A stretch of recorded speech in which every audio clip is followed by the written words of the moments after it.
G'day and welcome back to my workbench. Look at the Panther. Yes, it's finally getting a lick of paint on it. And I have got those tools done. The last time we did the track links, showed you how I did all the effects on those. And swinging around, and I've painted the tools on this side as well.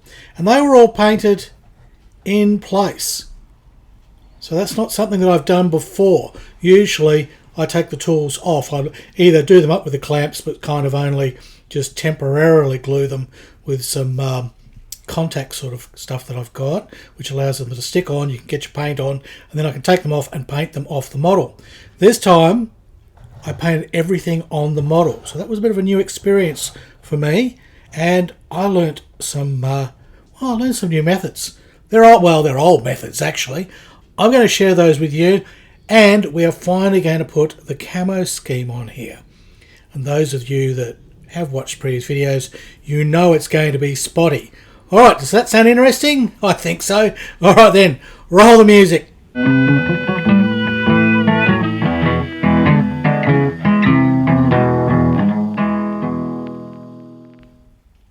Now to get the colours and the effects on those tools, I've used my Life Colour acrylics, which I love.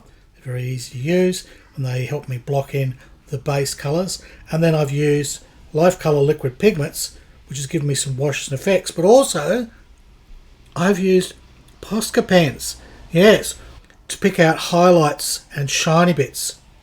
And I'll show you how I've done all that. So instead of doing the usual sort of dry brushing, I've used the Molotov pen to get those things. Now, how did I manage to paint the tools on the model without splashing paint everywhere? Well, it's a really old technique, and you use a little slip of paper. See, it's got the paint on it.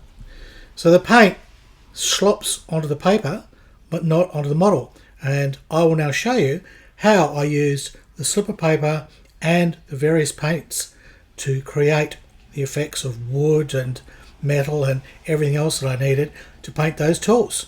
Okay, let's get on with it. If you're enjoying the content that I produce on this channel, the reviews and the kit builds and sort of some of the sillier sort of funny videos, then look, you can help me out by supporting me on YouTube membership or Patreon for less than the price of a coffee a month. Yeah, it's not much, really. It'll help me out. And if I get enough of you really supporting me, I can produce more and more videos. So please consider supporting me on Patreon or YouTube, or even with one-time donation. It helps me continue to produce these videos and keep the quality up, just like this microphone. That was paid for by my patrons, and it's the reason why I'm sounding a little bit better these days. Plus, my YouTube members and Patreons get these videos early and advert-free. Yep, none of those stinking adverts. Plus, they get access to all kinds of behind-the-scenes stuff where I sort of explain what I'm doing, help with answers to questions and sort of tips and tricks, and coming soon, merchandise. Yes, you too can get a Tug t-shirt. Alright, on with the video. Now, how do we paint tools when they're already in place? Well, here's a trick. You get yourself a little piece of paper and you cut it to the size you need and you push it down underneath the tool. And then as you can see, as I'm doing here, you can paint freely. You can paint right up to sort of pushing against the model, but you have that bit of paper in the way. Look at that. It's perfectly clean. Now, eventually I cut a piece that was a bit thinner, and that worked better for sliding back and forth between these rods. So I could still, get in there, detail paint. Didn't matter how wobbly my hands were. This is a great trick. Now, I've seen it done before. Panzermeister 36, he did it years ago, and I think I pinched it from him. But it is such a simple trick. Look at that. Sneaking under there, and I can paint all of those as easily as that. And I don't have to worry about splodging. I don't have to worry about my wobbly hands. See? Doesn't matter where I slop it. Trick is, remember to always put the piece of paper back in paint side up, because otherwise you'll leave wet smudges on your model. But look, this is a terrific tip, and one I'd sort of had to remember.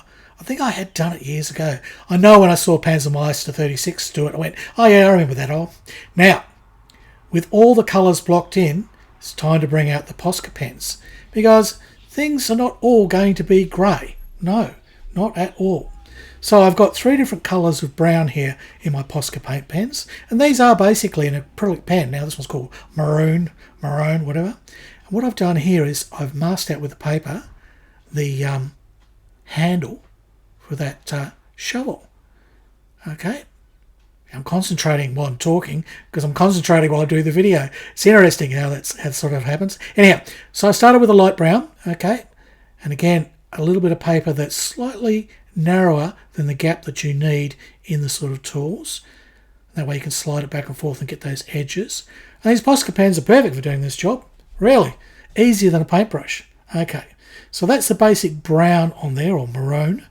And now what I need to do is add a slightly darker one. I think this one's called cocoa or something, sort of chocolate colour. So what I do is underneath where there'll be a shadow is I'll run that line. Okay, now it looks a little bit cartoonish at the moment. Don't worry about that. All right, flick a little bit on for randomness. Now the trick now is to remember this is paint. So you can bring in a brush and you can blend. So again, my white paper stays in there to protect everything. Doesn't matter if I slip. I'm blending now the dark brown and the light brown.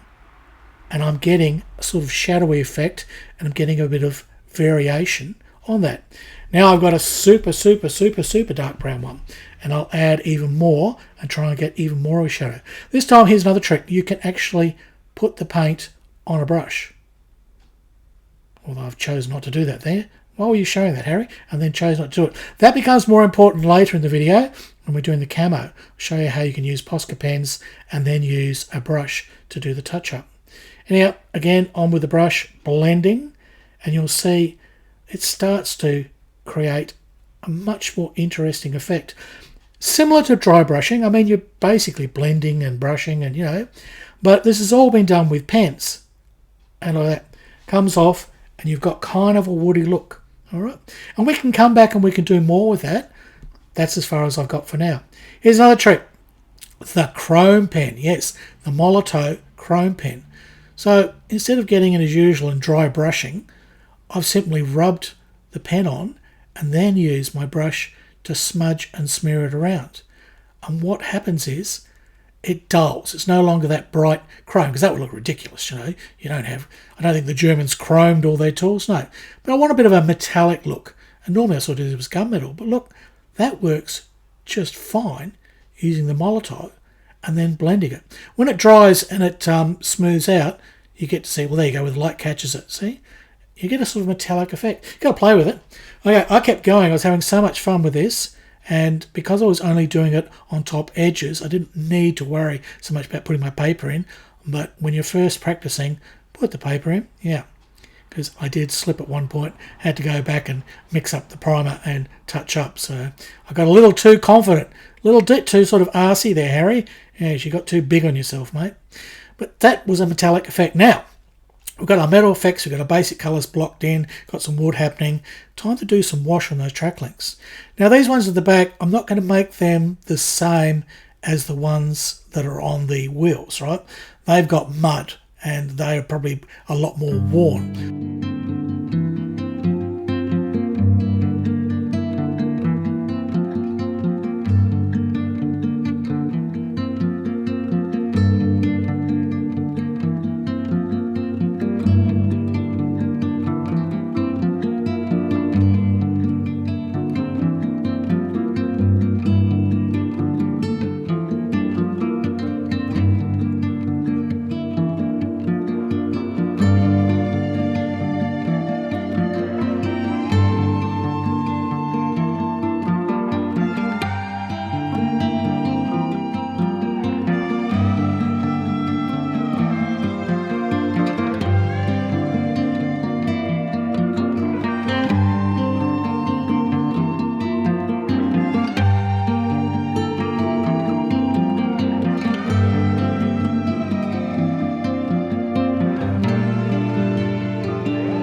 I'm doing here is using a trick that you can do with these life colour liquid pigments, and that is this remover.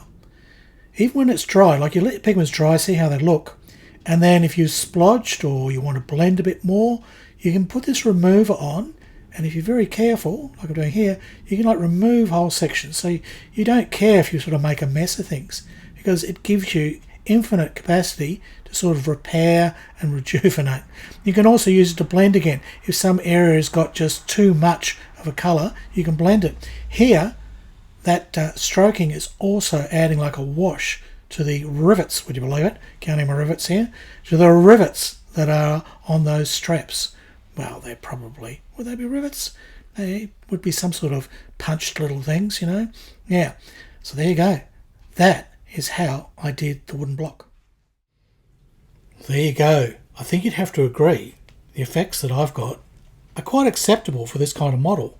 And they were done using Posca pens and Molotov liquid chrome pens, all kinds of tree things. See, that liquid chrome just goes on a little bit on those track links. Remember, these are going to be the spare ones, so they would probably be new or fairly new. They won't be as worn out and as dust and mud covered as these ones. So I've kept them fairly clean. I've only really made a little metal marks on the horns there because they might get scruffed around, and also just picks them out so they shine. The these little rods here, well, they've got that Molotov thing, and it doesn't look fake. I don't think so. By dry brushing over it, well, putting it on and then using that stiff brush to sort of smooth it out and get some random patterns, it just looks like metal. It does to me. And my wood effects here, I think they've turned out quite well on the block. And my various tools, colours have gone on well. I'm happy with the whole thing. Very pleased. That's as good as I get painting tools. And that was the fastest that I ever did it. The whole thing, like admittedly, it was already primed, so don't count that. But blocking in the colours, using that paper method, that took me an hour. And then I had a little nap, a little rest, while I waited for everything to dry. And then I came back. It took me another hour to do all the wash effects and then put in the metal effects. That's it. 2 hours work. You do it in an afternoon, all the tools are done, and they were on the model. So I didn't have to then go on glue things onto painted surfaces and leave smears of glue and muck and junk everywhere. So it's all done in one. And I rather like that method. It works and it's easy. We are not done with the Posca Paint Pens yet. Tools are done. So now the next thing to do is the camo. And it's going to be spotty. Now, there is that reference photo. Here it is. Okay. So that shows there was a spotty panther, and that did exist. All right. Not very well done. I don't think the guys that slapped that camo on were very artistic. So I think we can do slightly better. So I sort of did some research on leopard spots, okay? So here's another pic. This is leopard spots. Okay, so base colour, yes, we've got that. Couple of browns. Who's to say they weren't 2 shades of brown? It doesn't have to be. Here's another pic here.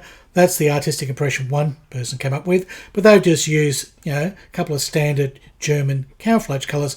But really, the one that was found with the spots on, late in the war, so have another look at it.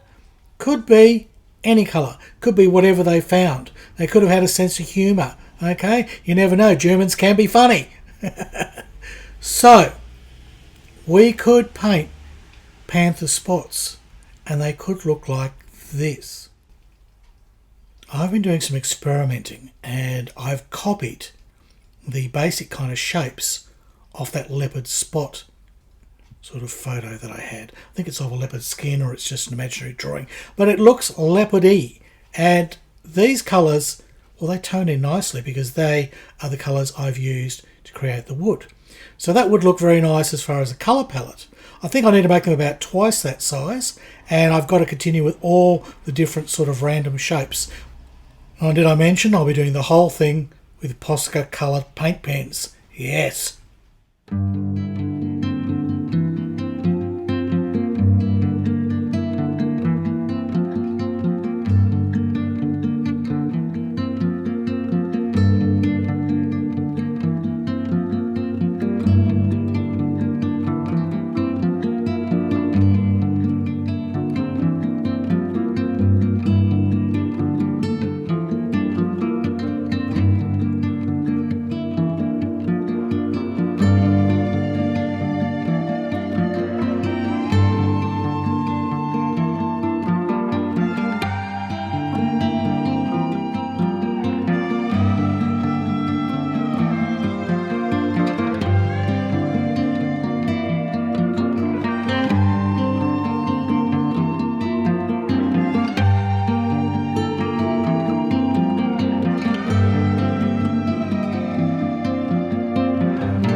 Just the brown to go, and then the pattern will be complete. Let's get on with it.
If you look closely, you'll notice the spots are not random. In fact, they're like little jigsaw puzzle pieces that have been exploded out, leaving paths. And that's what I began to realise the more and more I work with this. I didn't always get it quite right, and this is probably the side of the turret is more like the photo. So I was trying to match the photo and get a leopard spot. But as I went, I realised that these little paths, they all match up like a jigsaw puzzle. And then all you had to do was draw the orange spots down as puzzle pieces, leaving an even space between. And that space runs on a wavy line. It's quite interesting. It runs up and down and across, always in sort of waves, and sometimes even joining together so that spots actually are 3 spots will turn into 2 spots and so on. Now, the little brown marks, they're not random either. There's about 3 or 4 different patterns. There can be a single line at the bottom, a double line on either side, spots around. It's a lot of fun just to keep randomizing and adding these spots.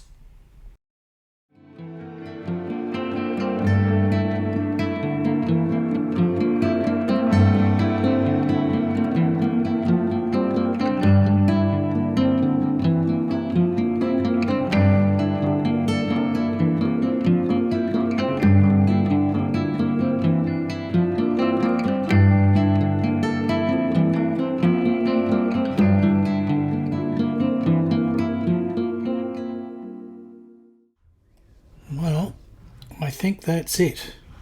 Have I missed any? Some might need a little touching up.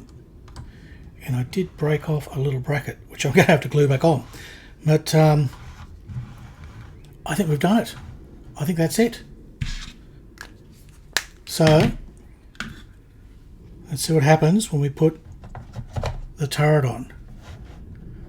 Oh yes, that is looking mighty, isn't it? Now I didn't put anything on the sides here where the tools are. No camo. I mean, I put tools, obviously. Did you see I've actually put the cable there? That's actually a piece of cotton from my ship rigging box. I just painted up that piece of cotton silver and wrapped it around, and to all intents and purposes I've got a nice cable. It was fairly easy. The actual copper cable I had was just too thick and too unwieldy. You can also see how the wood effects have now turned out, a few other things. I mean, you should never blow anything up on a model bigger than it actually is on a screen, because then it starts to look pretty tacky. But I think you can see we've got there. So there we go. That's the spotty camo theme. What do you think? I actually think it turned out better than I feared. I mean, I'm pretty happy with that.